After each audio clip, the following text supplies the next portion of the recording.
Esteemed members, ladies and gentlemen, the Internal Audit Standards Board and Management Team is once again before you on your screens to give you another knowledge enhanced learning experience. And today, an all ladies meeting, I must say, we have on your screens CA Charanjot Singh Nanda, our mentor in the committee, a person who drives this committee towards excellence. And we have three beautiful young ladies there. CA Kamaljit Kaur Soniji, a very esteemed speaker. CA Aarti Bansal, our secretary, very efficient and energetic secretary of the board.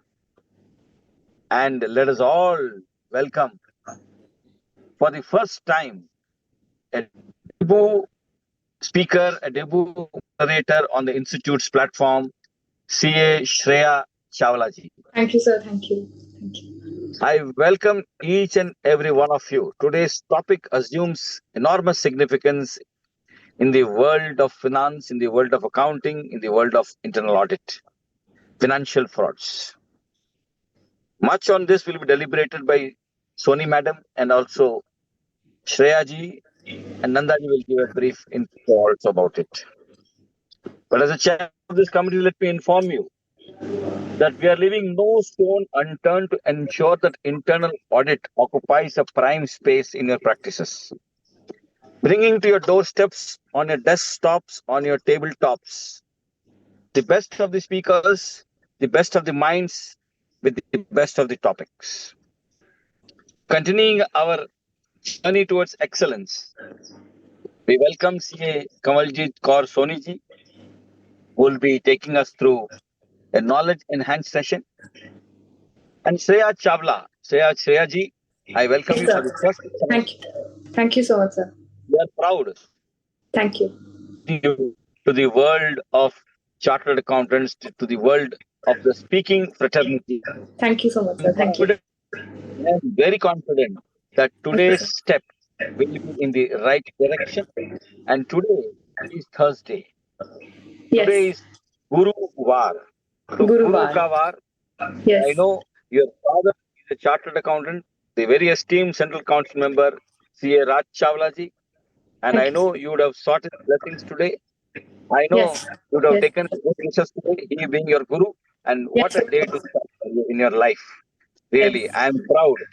I'm Thank you so proud of much. young guys like you, and I'm confident that you will certainly come up in life, and one day we will hear you speak like Kamaljit Kaur Thank Soniji. you. Thank you so much, sir. Thank you. Nandaji is here, our very esteemed mentor. Sir, I have no words to express my gratitude to you for the guidance that you're shown on a daily basis to this committee, to all of us, and to the entire country. I don't think there is any chartered accountant today in India or outside India who will not know Charanjot Singh Nanda. Such is his popularity. Sir, really grateful to you. And our Aarti Bansal Madam, the Secretary, Arun Agarwal, who is there, Ayaz, who is there as technical support. Sincere gratitude to all of you for being with us today. May I now request CA Charanjot Singh Nanda to offer his opening remarks and start the proceedings of the technical session. Over to you, Nandaji. Thanks a lot, Mr. Chairman. CA Rajendra Kumar, the GST man. The three ladies, the speaker of the day, CA Kamaljit Kaur Soni, whose name is synonymous to unearthing frauds, forensics. CA Aarti Bansal, the secretary, and my daughter, Shreya Chawla. I have seen her grow from a young child to these heights. Ladies and gentlemen, I am in a lounge and I won't be able to speak more because so many people are now focusing their attention towards me. Today's topic is a great topic, something which speaks of emerging trends of financial frauds. Only one thing I would like to say in the internal audit sphere, where the control mechanism weakens, ultimately turns into breeding ground of frauds. Madam Kamaljit will take you through the entire process. Let me not speak. So many people and so much disturbance. So I'm thankful to the board for inviting me, and I wish this webinar a great success. Thanks a lot. Please go ahead. Shreya, the dice is all yours, man. Yes, thank you so much, sir. Distinguished participants, ladies and gentlemen, I welcome you all in today's insightful webinar on emerging trends of financial frauds, organized by the Board of Internal Audit and Management Accounting ICAI. I would like to thank the Institute for taking the initiative of organizing such webinar and letting me be a part of this. It is my pleasure to introduce our guest speaker, Ms. Kawaljeet Kaur Soni ma'am, who has graciously accepted our invitation to join us today. She is FCA, CFE, Certified International Investigator, Committee Member of PhD, Chamber of Commerce, Advisor MSME India Forum, Member of Center of Audit Quality ICAI, Authorized Faculty GCI, Cyber Investigator and Trainee with over 18 years of experience in fraud prevention and detection. Ma'am, we are honored to have you with us today to share your insights and experiences. Today, we will be discussing emerging trends of financial frauds, and I am confident that Kawaljeet ma'am will provide valuable insights and perspectives on this important subject. I am sure that this interaction with our chief guest speaker will be a valuable learning and experience for all of us. Thank you again, ma'am, for being with us here today. Just to give a kickstart, I would like to brief the topic. Financial fraud is a white collar crime that affects general public and has negative impact on the whole economy. Often these frauds involve misuse or manipulation of public funds by the fraudsters to make huge profits for themselves. With the advancement in space of technology, cases of financial fraud are on the rise.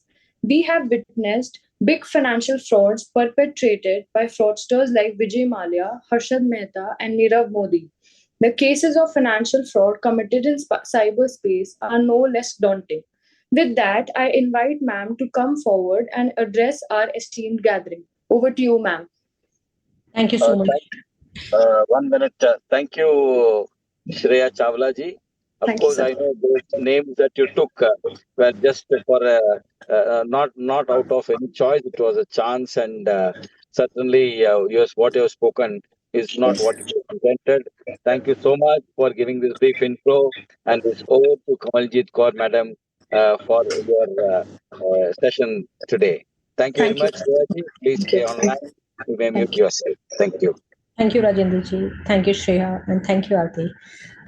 It's my pleasure to once again get connected at ICI platform, something which is very, very close to my heart, something which I can never refuse ever.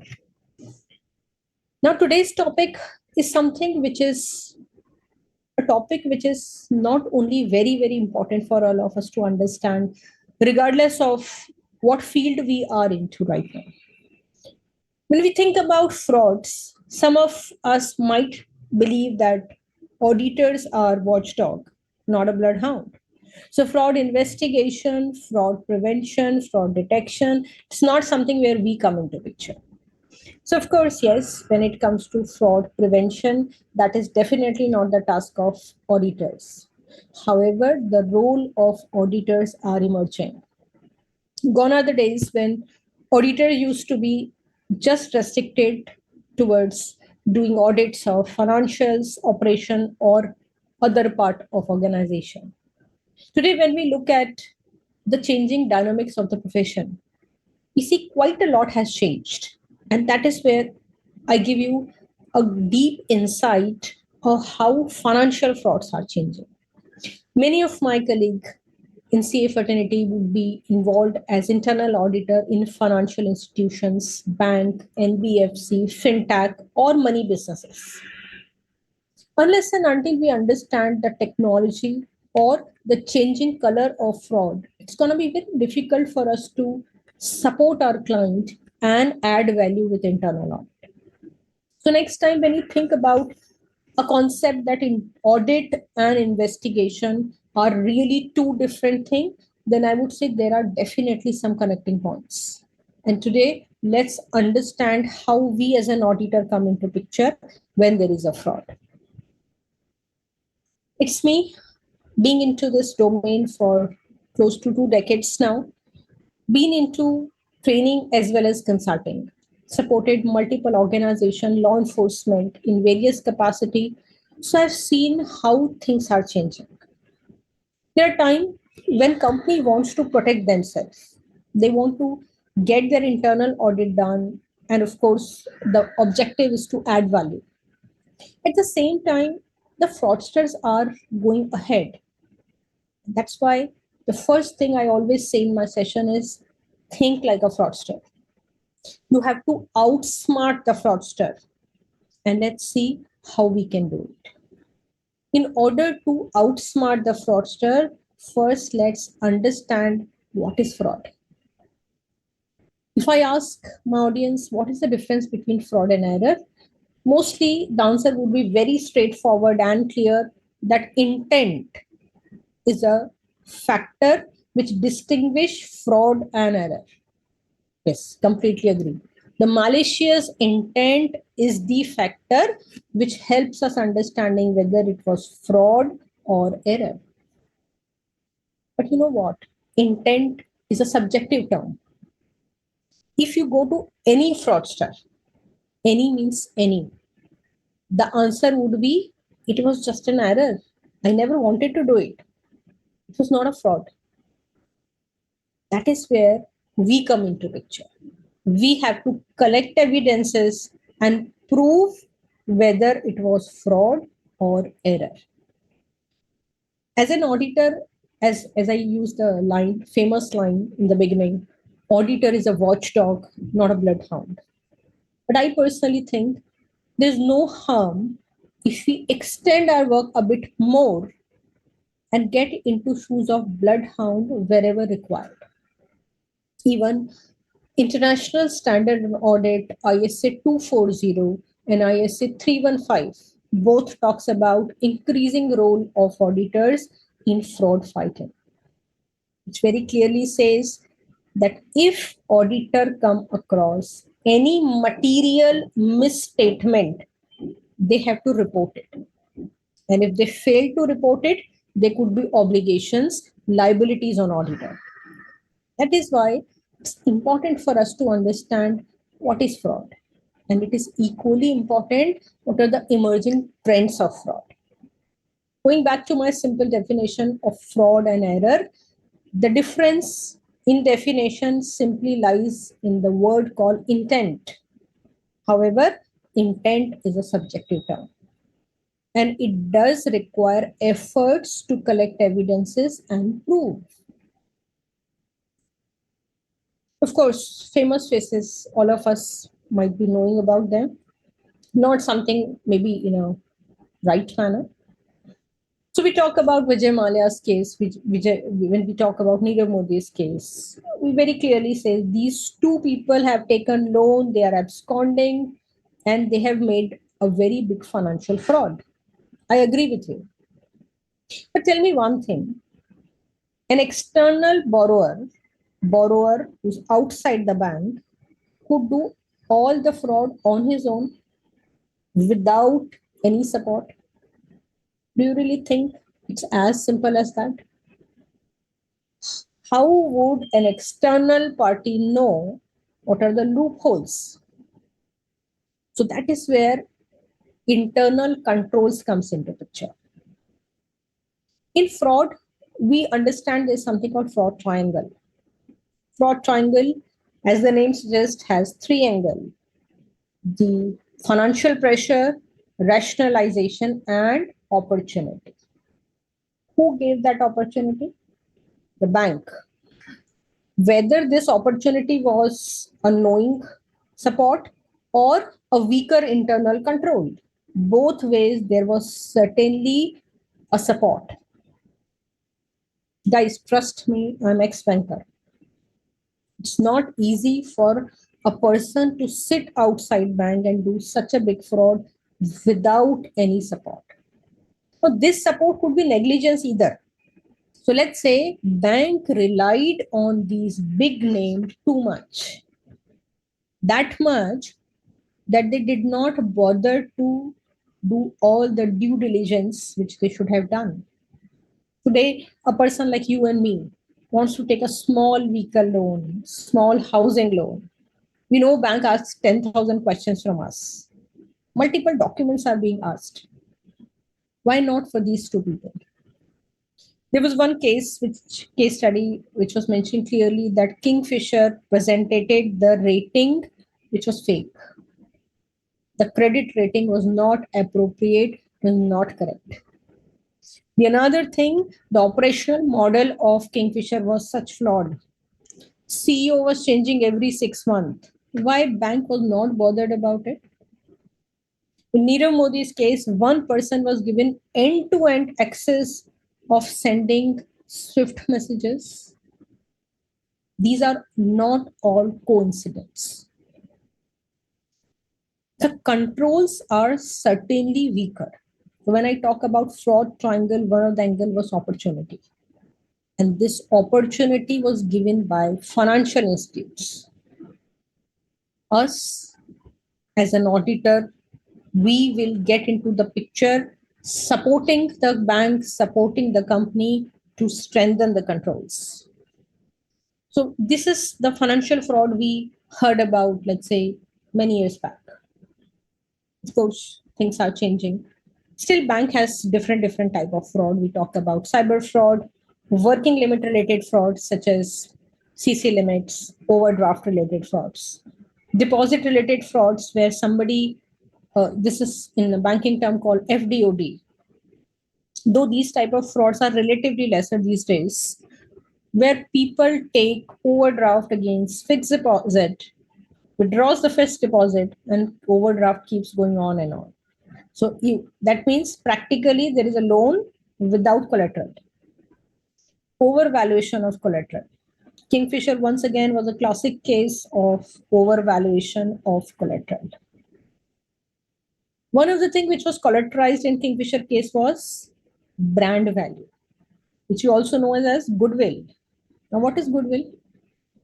We all have done valuation of goodwill and we agree that there are a lot of assumptions involved in goodwill evaluation. Then how come bank relied on it? If I ask anyone how much is your goodwill, your answer would be bahut hai. Same thing for everybody. The same goodwill was e-auctioned by bank. Nobody was ready to pay a penny for that goodwill. Overvaluation of collateral. Diversion of fund. If you look at banking fraud today, is every few cases will come in this category called diversion of funds, where people create multiple shell entity, multiple layers, and siphon of the funds. They never utilize the fund which it's meant for. Fraudulent documentation, where people give fake document. For example, it happens quite a lot in export-import, where the customer orders are fake. It is just a front for money laundering. So the current trend of money laundering is include trade-based money laundering. TBML.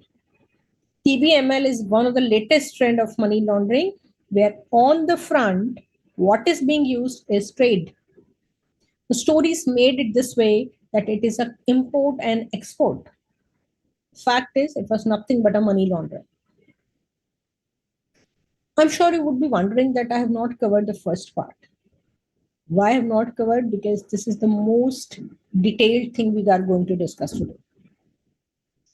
If you see any survey, whether it's India or any other country, simply Google it and see the trends of banking fraud. We'll see cyber fraud tops the chart. What makes cyber fraud such a high trend thing? Last 2-3 years were tough for all of us, being into lockdowns, pandemic. And during that time, one thing which was really growing up was cyber fraud. Not just for banking, but for all financial business and non-financial businesses as well. As I say, fraud is something which is all around us. And unfortunately, fraud will never go out of fashion. I don't see it's going anywhere anytime soon. And since it's not going anytime soon, the demand for anti-fraud professional is not going anytime soon. Even if you are into hardcore internal audit today, there is no harm enhancing your skill set in investigation. As I said, this is a profession which I personally think is recession proof, country neutral, industry neutral. You work in any country, work in any industry, work in any size of company, and fraud happens in Lalaji Ka Dukan, and fraud happens in the biggest of the multinational companies. The only thing which changes is the pattern. The Lalaji is a small shop, Lalaji and one employee. Here, the nature and the color of fraud will be different than happens in a company with 10,000 employee spreading across location. Fraud is a fraud. Cyber frauds are something which is becoming real big pain for each one of us as an individual, as a business, and that is where let's understand the current trends of fraud. The first fraud which we are going to discuss is called identity theft. This identity theft was something like, if I say about a decade back, we used to hear these cases only from West.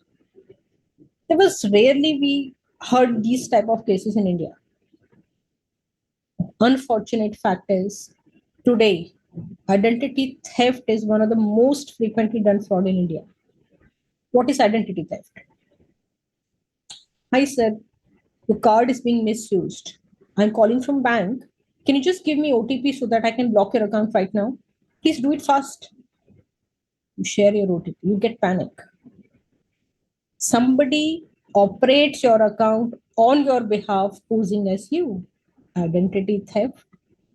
I am using Mr. A's customer ID and password, logging in A's account. Identity theft.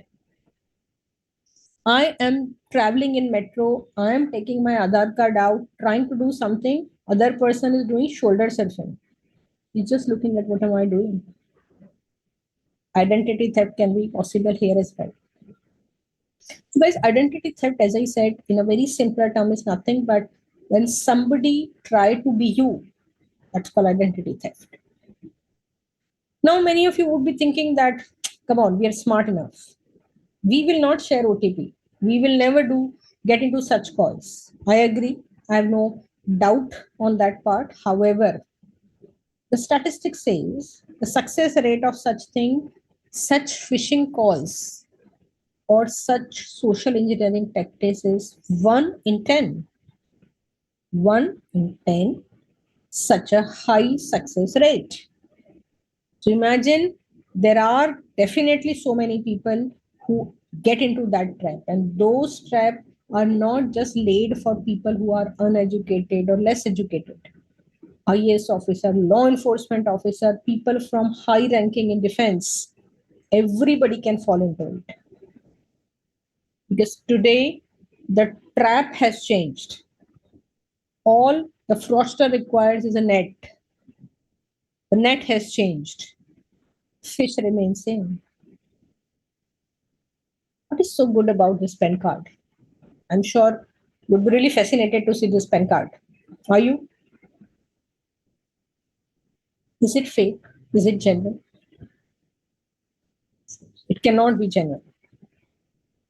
But do you know, making this is no big deal today with technology. There are free apps available on internet. For Android, for iOS, download it. Google it. You'll find multiple apps. Most of them are free of cost. Take somebody's pen card, put your picture, and that's it. You got a pen card. Let's take identity theft ahead. Identity theft has one more variant called synthetic identity theft. In synthetic identity theft, Mr. A's identity will be clubbed with me, and a new identity will come into picture. In traditional identity theft, I will steal A's detail, operate A's account on behalf of A. In synthetic, A and Kamaljit, a new identity. So imagine I'll make a pen card like this. Then I will go to bank. I want to open my account. Of course, bank will ask for PAN card. I'll give this PAN card. They will match my photo with this, my face with this PAN card. Of course, it will match. Now I'm sure you will say, "ऐसे थोड़ी ना होता है." We'll check it NSDL website also. Okay, go ahead, check it. What details do you get on NSDL website? The PAN number, the name, the subject's name, the father's name, date of birth. Fine. So that detail I never changed. Of course, it will match with NSDL. But do you have picture at NSDL website? Can you check whether this is me? No, you can't. Now tell me, due diligence. Guys, technology is certainly helping us in multiple places. Technology is also posing a very big threat. And these days, PAN card and lot of identity proofs are very digital. Since it's digital, it is much easier for fraudsters to copy. PAN cards are available in digital form these days. Many of us do not even want a hard copy of it. Even easier. The objective is not to scare you. The objective is to tell you how technology is supporting the fraudsters. This was first thing which we discussed was identity theft. How many of you have heard about these places before? Jamtara in Jharkhand, Bharatpur in Rajasthan, which was known for bird sanctuary earlier, in Mathura. Of course, we may have heard about these terms or these names. And if I say these places, India tops the chart in cyber fraud. Each time you get such call and people get into the net, people may belong to these small places. There's another place near Gurgaon called No, which was in news for some time back for wrong reasons. No is another hub. And of course, proximity of No is Gurgaon, Delhi NCR, which is even making it a hotbed. Another amazing fact about these places is most of the people who are involved in doing this fraud are uneducated. And they call us. We get into that trap. Yes, education definitely help us, but being cautious is very important. Just because we are highly trained professionals, it does not mean we can never get into the traps. Do not let your guards down. Don't think just since we are financial experts, nobody can make fool around us. They can. You never know.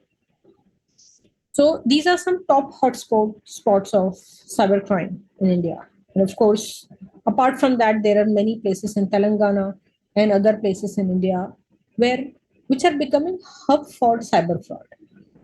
For youth there, it's very easy way to make money. All they have to do is make a call, extort some money, and that's it. They're good.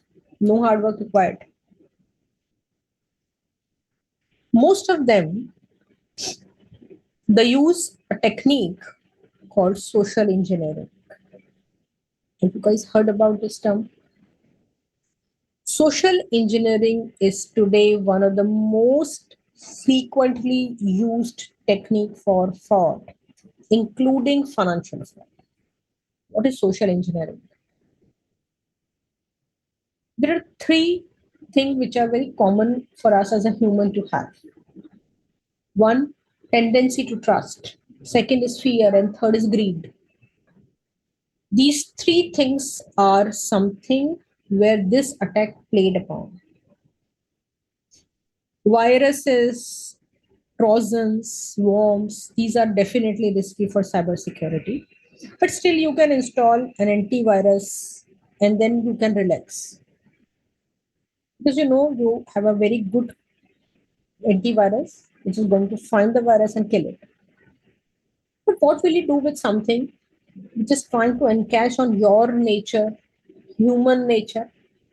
And that's what makes social engineering most successful as well as most risky. Because in this case, the objective is to encash the human psychology, to play with it. People get into different traps. So let's use the greed as first. Many of us would be getting messages, mails very frequently that you may have won a lottery and blah blah blah. Of course, these are little older way to send a mail. But many of us do definitely get a lot of messages regarding reward points on your UPI or your credit card or so on. Many of us click on it. This is greed.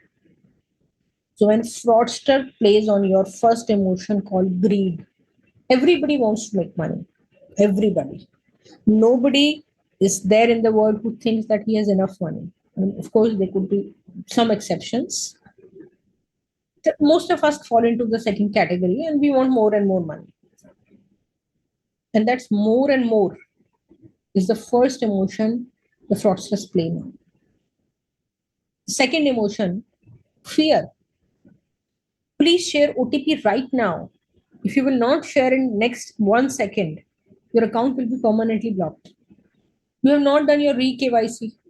Please do it right now. Click on this, else we will block all your transactions. You talk to any businessman who's very busy in day-to-day business, and they may have a lot of CC limits going on in their account and so on, and you tell them that your account will be blocked right now. For them, the fear is really, really high. Because a lot of transaction get stuck. Now we all understand that if you give somebody a check and it returns due to insufficient fund, it's considered a criminal offense. That triggers the fear. The second emotion where fraudsters plays.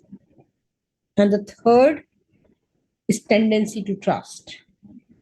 No matter how much we think we are smart, we don't make friends with strangers and so on, still we do. Because here, the way the social engineering happen is not very basic. So if I have to make a friend, I will not directly come and approach to you. I'll do a lot of homework on you. What type of person you are, what do you like, where do you go, everything. The more homework I do, more successful I'll become. Once I do the homework, I'm going to interact with you. Like social engineering does not always mean that it can happen only on Facebook and LinkedIn and Instagram. It can happen in metro. It can happen in the bus. It can happen in mall. It can happen anywhere. Each time you interact with someone, there is a probability of social engineering. I'm sure many of us would have heard the harmless conversation, especially on the lighter side, like ladies talk a lot. So let's say metro, two ladies are talking, stranger, and sharing their daily routine. No, my kids go to school at 8. My husband goes to work at 9. From 9 till 2, I have a lot of time. I can relax. Everybody comes at around 2:33. My place is very near to that XYZ mall. No, I have a lot of time. I can always go to mall. I can have a good time. Very harmless conversation. Now I am a stranger standing next to them. I got a lot of crucial information. Where she lives, what time she is alone at home, where all she goes. Such a helpful information. It's such a small, harmless conversation. That's the risk. You will definitely talk to someone. You will definitely trust someone. That someone can be a fraudster. So social engineering may, as I said, the fraudster does a lot of homework on the subject and then try to be friendly with the subject. Initially, of course, subject is not going to trust because we all are, educated and we know that. But this person will give you enough opportunity to test. Each time you're gonna trust this person will win. Then there'll a day come, you will start trusting me blindly. And that's the day I'm gonna attack. That's social engineering. Social engineering has various types. For example, phishing attack. Phishing attack are those attack where the links are shared via SMS or mail or so on. This is phishing. Farming. In farming, a genuine looking website is recreated. So let's say you have logged into the bank's website. Seems like ABC Bank's website. Same color scheme, same logo, everything is same. The only thing is there's a small difference in URL, which most of us would ignore because we will not even realize. For example, ICICI Bank and LCLC Bank. Tell me, does it really look very different if you see the URL broadly? May not. Now, social engineering use various techniques, whether it is phishing, farming, or any other technique. That's something which is becoming a very big threat. When I talk about these three frauds, I'm not just saying there is a threat to an individual, I'm also saying that these attacks are targeted to entities. There are multiple examples we read in paper where people have fallen into trap, end up disclosing lot of confidential information about company. There are cases where senior ranking official from defense have got into that trap called honey trap, end up disclosing lot of information. Imagine people who go through such a rigorous trainings, they're smart, still fall into that trap. That means trap is even smarter. So social engineering, cyber fraud, and identity theft are not just harming the individual, it is very much harming the company in same manner. And when we talk about financial fraud, the victim could be individual like you and me, the victim could be a company. Every now and then bank suffers such frauds. Bank is trying to overcome the situation, but cyber fraud is one of the most frequently done banking fraud, not just in India, but across the world.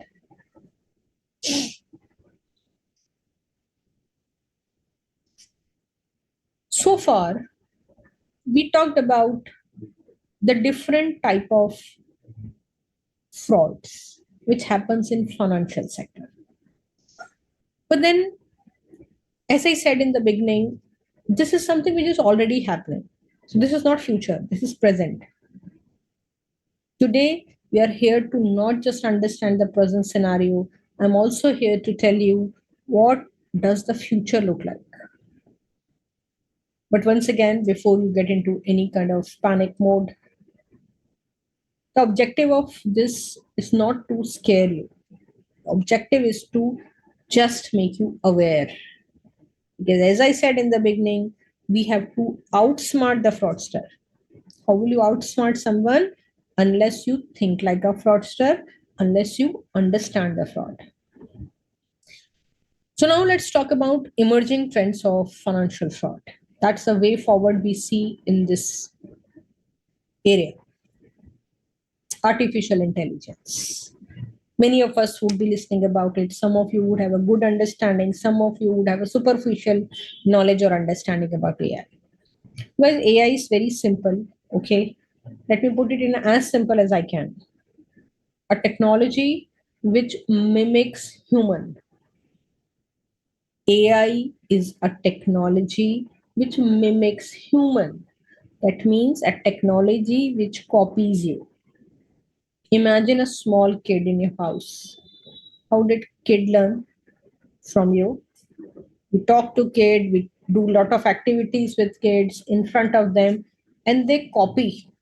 Small kids copy us exactly same way. So this AI is that small, very smart kid. You teach them once, they will never forget. Are we using AI? Very much. Google is a prime example of AI. Alexa is a prime example of AI. The smartphone uses AI. How does Amazon know what do you need? How does your Alexa gives you suggestion? You sit on dinner table, switch off your phones, switch off your TV, speak to your family. Hey, I want to buy this car. The other members say, no, no, no, not this car. We want to buy that car. Okay, fine. Discussion happened. And once you got free with your dinner, you just, okay, chalo, let's search on internet. You open your laptop and you realize the ad is the same car which you were talking about. And we say, oh, come on. तो भगवान का इशारा है. Same car. This God today, this technology, which is listening us, just following us everywhere. It's good. AI is helping in lot of areas. Beyond imagination, AI is helping us. You talk about medical science, you talk about any field, whether it is fraud investigation, medical science, retail, manufacturing, AI has been really, really helpful. But ultimately, it's a technology. I take example of kid once again. Kid doesn't know anything. Small kid does not know what is right, what is not right. Who teaches the kid what is right, what is not? Us. You teach the kid that stealing is bad, stealing is bad, stealing is bad. Kid will remember this forever, even when they become adults. Because they learn. They learned it good way. The stealing is bad. Now you teach the same kid, it's fine to steal if you don't have it. Keep doing it, keep doing it, keep doing it. It will grow up and will say, okay, fine, I can take anything I want. Is it a mistake of kid? No. Then who taught that technology or that kid? We did that. And that same thing with happening with AI.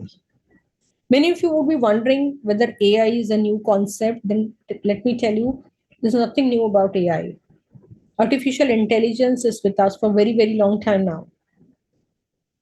The real reason we talk about AI more and more today, because we have a lot of data. In order to have a successful implementation of AI, there has to be large set of database. And since we all are into digital space these days, access of data is no big deal. That's why AI is working more efficiently. As I said, it was there many years back as well. It was not working efficiently because the data was not sufficient for them to work. Now, artificial intelligence is something which we just discussed as to what is AI. Now, let's see how fraudsters are misusing AI in cyber attacks. Earlier, when we used to get a mail, say you won a lottery, there used to be a lot of spelling mistake, a lot of grammatical mistake, and then it was laughable. I said, "Come on!" I was telling one of my friend long back, then, "कौन पढ़ता होगा ऐसे में? कौन आता होगा इस trap में?" Now see the mails now. Because today that mails are being written by ChatGPT in a very sophisticated manner, very professional manner. Technology doesn't know. You ask ChatGPT to write a mail, they did it. उसको नहीं मालूम कि ये गलत है. आपने उसे बताया नहीं कि गलत है. You got that professional mail, send it now. Very difficult to tell whether it is genuine or not genuine. That's the risk we see. So today, all cyber attacks are happening with the help of technology. And since it is happening with the help of technology, it is making the game riskier and riskier. When AI is such a powerful tool and it can help us in multiple ways, so imagine it can also help a fraudster in similar manner, right? Today, when we talk about social engineering attack, when we talk about cyber attack, when we talk about ransomware, when we talk about different type of financial fraud, it is actually supported by AI. That's making the crime difficult. We were talking about synthetic identity theft few minutes back. Now today, synthetic identity theft can very easily be done with the help of technology. Because when we talk about technology making documents for you or creating identity for you, it's far easy. How does AI work? AI consolidate data from multiple places in fraction of second. If you and me will start doing it manually, will take ages. But technology can do it in seconds. And that is being misused by fraudster. Earlier, they used to spend a lot of time writing a malicious code to do cyber attack or to hack. Now they don't need it. It is just game of few seconds. That's where the financial frauds are getting riskier and riskier. Digital payments. I'm sure most of us at the moment are using digital payments. And that's the right thing to do. Paperless economy is always a safer economy when it comes to combating money laundering or similar frauds. However, with digital payments and frauds comes another risk, and that is a fraud where people use digital platform to commit crime. I'll tell you one example happened to me a couple of days back. I wouldn't name that UPI company. So my company has a UPI account. Somebody called me posing that he's calling from that company, called me from mobile phone. And he said, I'm your relationship manager and I take care of your account. I said, okay, fine, tell me. He said, you're not using this account for a very long time, blah, blah, blah. Start using it. I said, okay, fine, I'll do it. Then he started convincing me for a couple of other things to, use that link to do that, to get more business in online form and similar. I said, why don't you send me a mail? Why are you calling me from mobile phone? He said, since I'm your relationship manager, I did not want to go through that call center line. I am here and directly you can save my number. Next time, if you need any help, don't call at call center. It takes a lot of time. I said, okay, fine. And then I said, okay, send me a mail now, sharing the same detail what you're just saying. Can you imagine? He sent me a mail. And that mail domain was very similar to genuine UPI's domain. I was amazed at this fraud. So as a practice, as a habit, since I'm into this domain, when I get such calls, etc., I entertain them. Because that's the only way I will learn what is happening in the market. So, I speak to these people if I'm free at that time. I always speak to them. When they say that we are offering credit card from RBI, I speak to them. I don't challenge this concept that RBI doesn't give credit card. I said, okay, fine. Tell me the process to apply for it. So in this case also, this guy actually sent me a mail.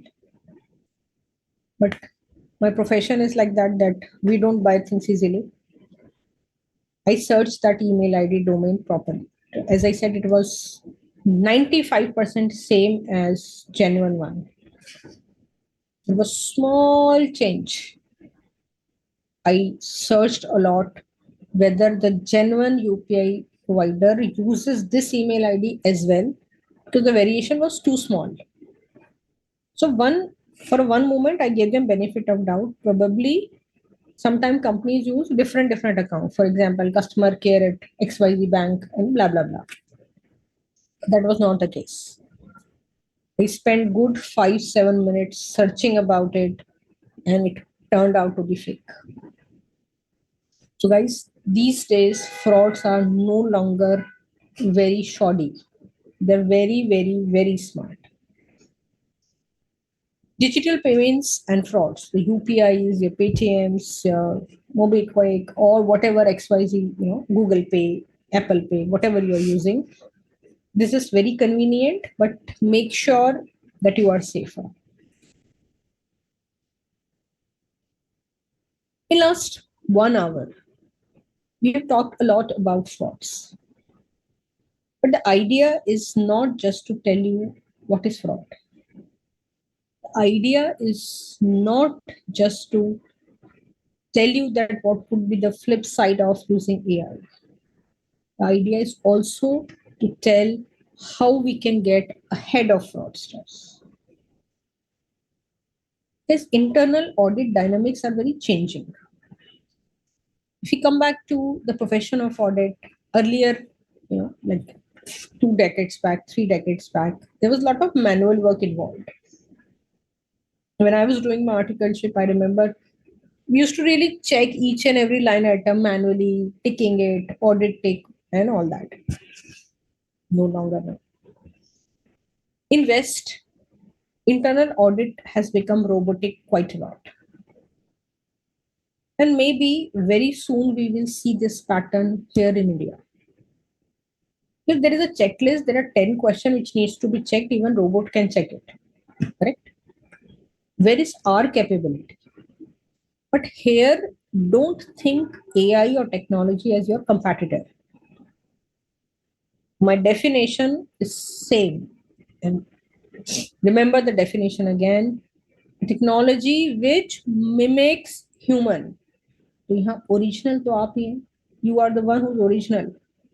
Technology is not original. Technology is copying you. That's it. Your brain is still supreme, best. Use that. In internal audit, there's something called risk-based audits. And then get into deeper insight of transaction. Don't buy what you see. Get into the root. An interesting fact says that by 2029, the anti-fraud market would be as big as 129 billion US dollar. Huge, isn't it? Where we seen this statistic? Why can't we be part of this 129 billion market? Frauds are not going anywhere, guys. Frauds are not going anywhere. We are not going anywhere. So that is the global fraud detection and prevention market. Be part of it. You don't need to be typically an investigator to do it. Even if you are into audits, whether you are into stat audits or internal audits, both ways, you still very much can contribute in fighting the fraud. Nothing can stop an auditor from raising a red flag, reporting it, discussing it with management, and escalating to the stakeholders if required. There are multiple cases where auditors could be really helpful in fighting fraud, but they could not. Talk about Satyam, talk about Enron. We had those unfortunate financial frauds because auditors chose to shake hand with management. It's up to us which side we want to get into. But since this is something which is need of an hour, and for next at least few years, since market is too dynamic, we just cannot predict market for very long time. But for next few years, we see lot of rapid changes in internal audit profession. You might use lot of data analytics and use of artificial intelligence in IA, internal audit. That's where I would strongly recommend you guys to think about it. We had talked about how AI has been a problem for us. We talked about a situation where how fraudsters are using AI to write a fake mail, trapping the person, and so on. But a kid could be a good kid as well, right? We talked about it.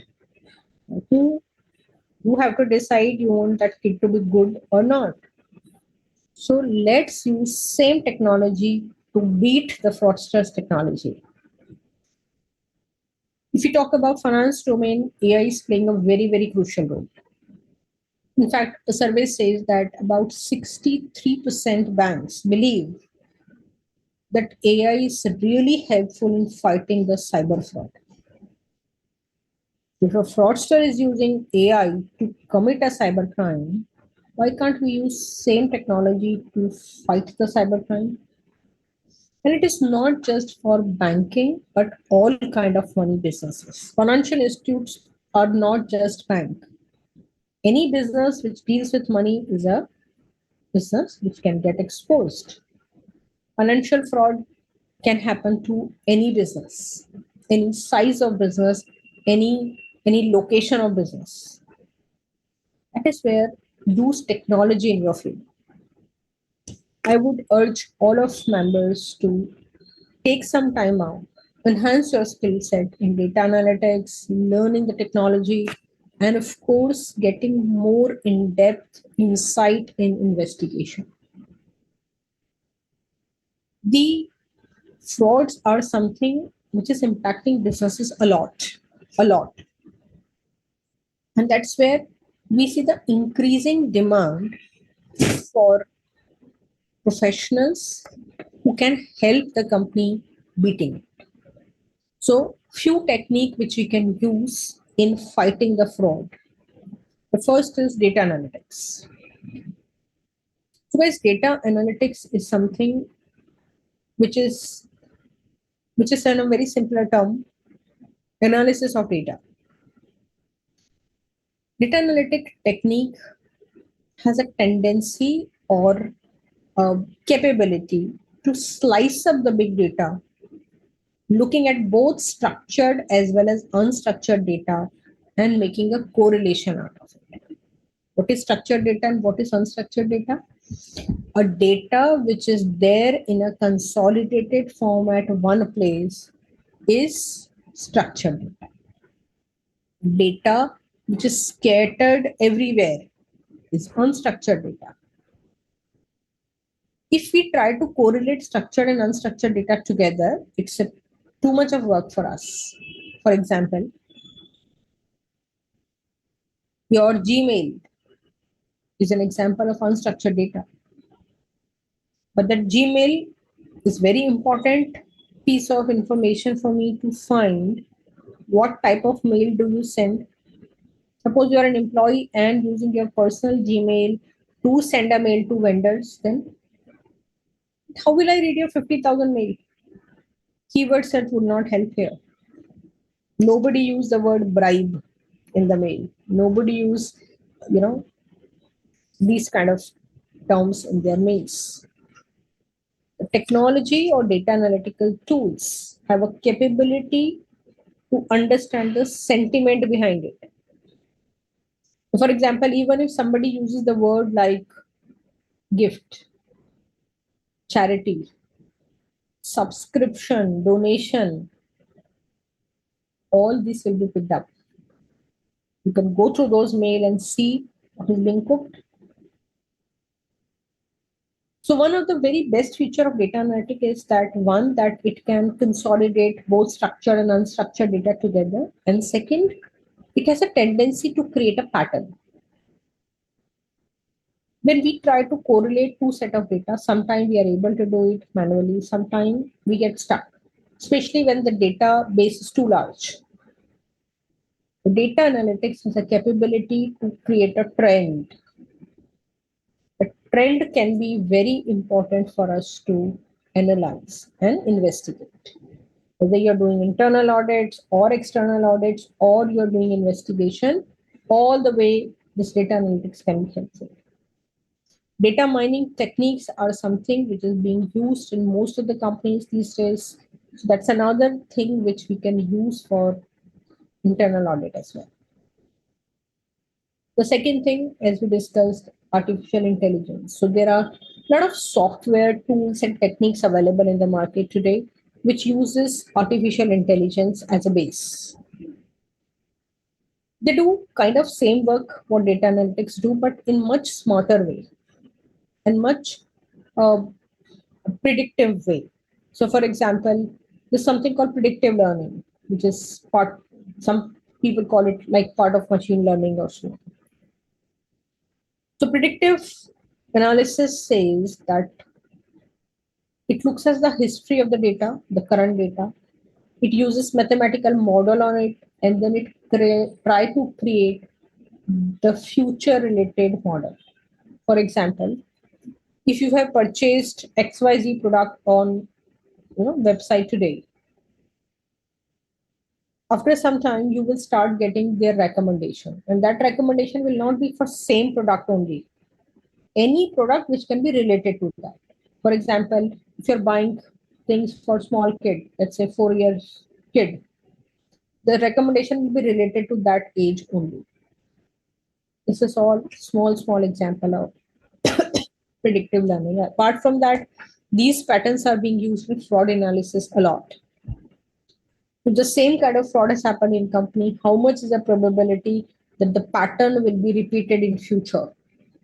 Looking at the current state of internal or control and so on. This is how technology can be really helpful when it comes to fighting the fraud. So that was from my end to give you my insight on what is the emerging trend of financial frauds. Frauds are something which is changing colors.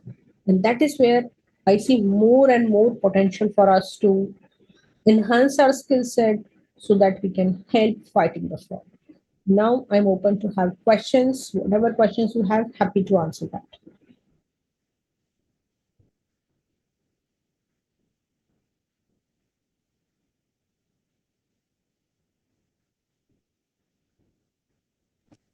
Thank you so much, ma'am. It was a really great deliberation. Now I would like to take up the questions that we have received. One question we received from Radha Vora. She says, as bank auditor, we have to rely on other expert report like legal vetting, valuation done by valuer, etc. In such case, what can auditor do? As in general questioning role of auditor, but nobody highlights irregularities done by other experts.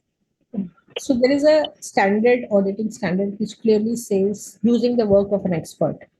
There are a lot of areas where we may not be expert. For example, in bank, when it comes to valuation of gold, that gold loan valuation may not be something which could be your expertise. You can always rely on the work of an expert. So the best practice is that when we write our report, clearly state that this particular value has been picked up from the expert report and you have solely relied on the judgment of expert. The reference would really help here. Otherwise, we can get into trouble. We don't need to own that. So there are two things, guys, what you have to understand. One, I got to work, I'm getting it done for my team. Then I have to own it. There's no denial of it. However, when it comes to getting the work done from an expert, I don't need to own it because I'm no expert in that.